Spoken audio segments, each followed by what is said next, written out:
Welcome to this episode of Health Reversion. You're here with Adrian, and in this episode we're going to be having a look at the work of Harley Johnston, aka Durian Rider. Have you experienced his protocols before? Let me know down in the comments below. Harley has been working for the last several decades, encouraging as many people as possible to adopt a vegan-based lifestyle. He has written several books and operates a group coaching program where he helps people through a range of health challenges and general lifestyle adjustments. So for example, some people come to him wanting to lose weight, some people just want to increase their athletic performance, some want to just feel better and actually live the life that they want to live, or a combination of all of those things. Harley's protocol is a vegan-based diet with a strong focus on carbohydrates as the main macronutrient for the individual's nutrition needs. Specifically, the focus within the carbohydrates is on fruit, starches, refined grains, and refined sugar. Protein and fat aren't a major focus on the protocol. In fact, in the area of fat, Harley actually recommends to keep the fat very, very low, sometimes to only 10 grams of dietary fat consumption per day. And lastly, in regards to hydration, there is a strong recommendation to keep the body hydrated with water throughout the day. If this is your first time hearing about this protocol, there's going to be a lot of societal conditioning to move through, given that the recommendations center around a high carbohydrate diet, particularly the refined grains and the refined sugar.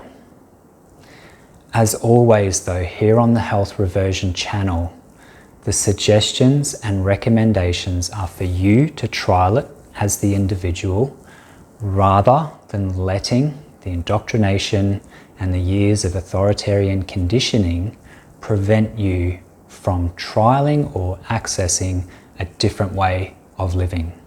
Obviously, the elephant in the room is sugar. It's been accused of being responsible for the obesity epidemic. It's been labelled the devil, white poison, all kinds of rhetoric around it being something to avoid and something to steer clear of. And there's been numerous correlations made around inflammation and causing aging and all kinds of health ailments. But are they true at the end of the day? Are these correlations actually justified?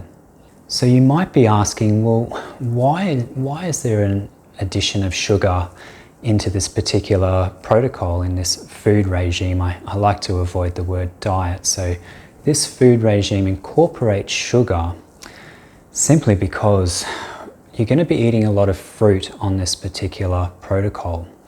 And the modern day fruit isn't exactly how it used to be. What do I mean by that? Well, due to modern agricultural practices that use monoculture, we've got pesticides, herbicides and fungicides being sprayed on our produce. We've got very questionable storage techniques where fruit is actually artificially and chemically ripened in large storage houses. We've got transport times that obviously lead the fruit to degrade over that time. And I could go on. We could look at soil depletion over the years, the wonderful topsoil that we're losing on some of our agricultural farming lands. Yes, I could speak for some time about all the reasons why. So that's why Harley has brought back refined sugar that you would add to your fruit and even add to some of the meals in order to get that peak energy and get all of the energy that your body will require on this sort of high carbohydrate eating regime. If you're still unsettled with the concept of using the white refined sugar, well, there are other sugar options. You could use raw sugar, brown sugar, rapadura, which is the evaporated cane juice, coconut sugar. So there are a range of sugars that you could substitute if that white sugar was something that would prevent you from really giving this a try. Ultimately though, each carbohydrate that we consume, whether it's a steamed white potato, a grain of white rice, the coconut sugar, all of it's broken down into glucose in the body. As per my earlier video on the matrix numbing agents series, where I talk about caffeine, Harley also recommends to avoid using caffeine and instead focus on hydrating your body throughout the day, so getting plenty of fluids and getting plenty of carbohydrates so that your body is getting all of its energy and nutrition needs.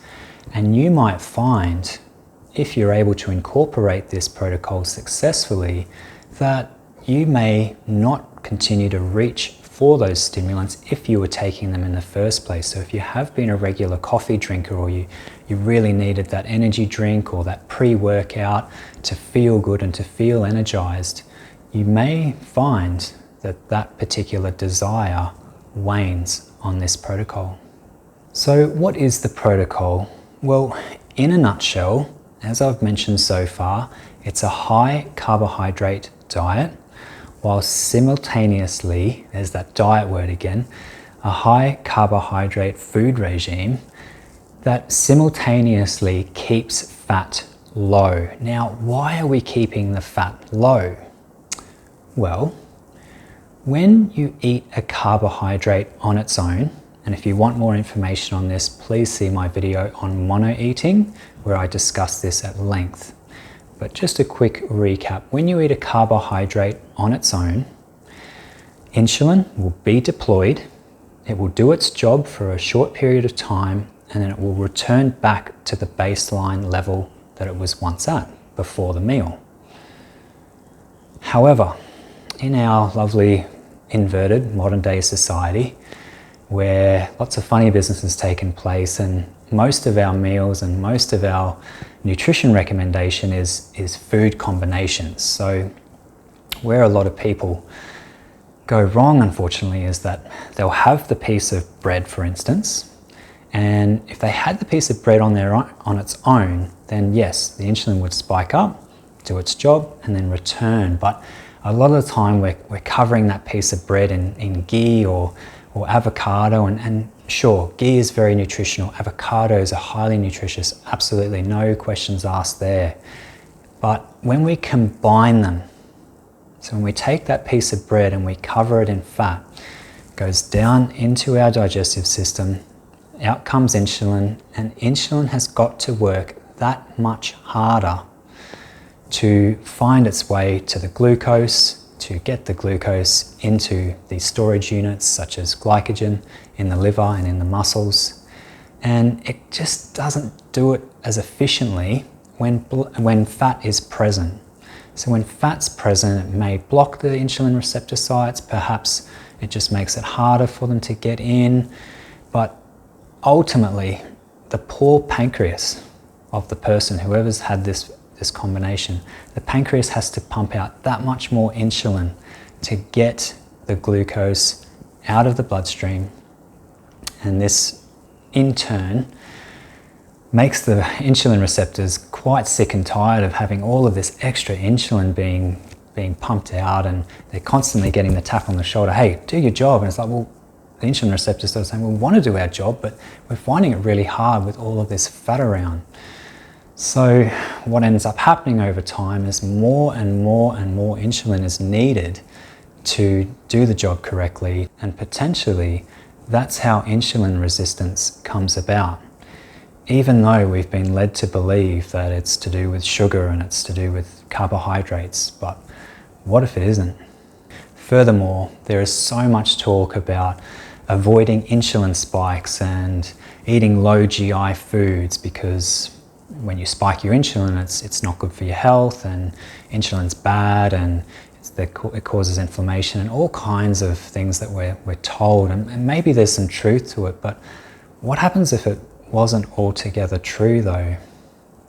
A word of caution: when starting this particular food regime, this particular protocol where you're going to be focusing almost exclusively on carbohydrates as your main macronutrient, it may take some time for the body to adjust. This could be a couple of days, but it could also be several weeks. It can be also a bit of a surprise as to how many carbohydrates are required in order to keep you at your peak performance, to keep you satiated and to meet all of your dietary requirements. So be prepared to be eating quite a lot on this particular regime, and please don't think that you need to restrict and that all this food that you're eating is going to result in weight gain and all of these health complications. This is a particular way of eating where we're feeding the body only one macronutrient for the most part, and it's using that macronutrient and easily taking the nutrients, the energy, the glucose, etc. It's not having to fight through the fiber, through the protein, through the fat to get it. So this is a particular way of eating, and it just means that you're going to be eating a lot, so just be prepared for that. And hence why Harley recommends the addition of sugar, because then you can meet those energy needs without having to eat, for instance, 10 mangoes in the sitting. You might be able to get away with 2 or 3 with the addition of sugar. Another caution is if you have been recently following a low carbohydrate way of eating, or if you've been averse to carbohydrates because you believe that they're bad, then again, it can take the body some time to adjust, and there could be some unpleasant symptoms, there could be some reactions, etc. So it might not happen and you might be fine, you might make an effortless, seamless transition through to this eating regime, but just be prepared for the body to adjust, because it is very different. There'll be a lot more carbohydrates, a lot more fiber from the fruit particularly, and there can be associated symptoms with that. And a further caution is that you will, like the medical medium protocol that I've talked about, and like a fruitarian would, you will likely be eating quite frequently throughout the day. So when you start off and you don't know what your days are like if you work in sales, or if you're on your feet in the hospital, or you're just out and about in your job and you're not sure if you can sort of get to that lunch break or anything, then it would be advisable to have some fruit or some dried fruit or some vegan lollies on hand, so that when your body's saying, hey, we need the nutrition now, we need that energy, you've got it available and you won't turn into someone that's really hangry. And lastly, be cognizant of your teeth health, particularly around the consumption of fruit and dried fruit in particular. Dried fruit can stay stuck in the teeth, and that can obviously feed back bacteria and create an acidic environment, and people can end up with all kinds of teeth issues, which can be quite costly. So a simple way, regardless of whether you're on this protocol or not, is when you do have fruit, or you do have dried fruit or something really starchy, just follow it up with a few swishes of plain water to clear it out. And within about 20 to 30 minutes, the saliva, which is what teeth is made of, will actually help to restore the enamel and harden it again, so that if the bacteria are present, it won't pose a problem for enamel erosion. I've put together a free 2-day guide that can be found in the description area of this video. As always, everything here on the Health Reversion channel is simply providing you tools and strategies to be your own experiment. If it doesn't work, or if it's not for you, that's fine. But rather than relying on studies which have sometimes very questionable sample sizes and participants, I mean, how can we absolutely be sure that some of the participants are adhering to the key criteria in some of these studies and not sneaking in particular snacks or deviating from the plan? So become your own experiment. Do these trials yourself. Control all the variables yourself. Because relying on studies, and this study said this, therefore it's going to apply to me, we're all individuals. So at the end of the day, you've got to be the study. If you need any help on this, or if you run into any problems or would like some general advice, please hit me up in the comments below. As always, thank you for watching to the end of this video. If you didn't get anything out of this video, give it a thumbs down. If you did get something out of this video, give it a thumbs up and consider subscribing to the channel. As always, keep well, and I look forward to seeing you in the next video.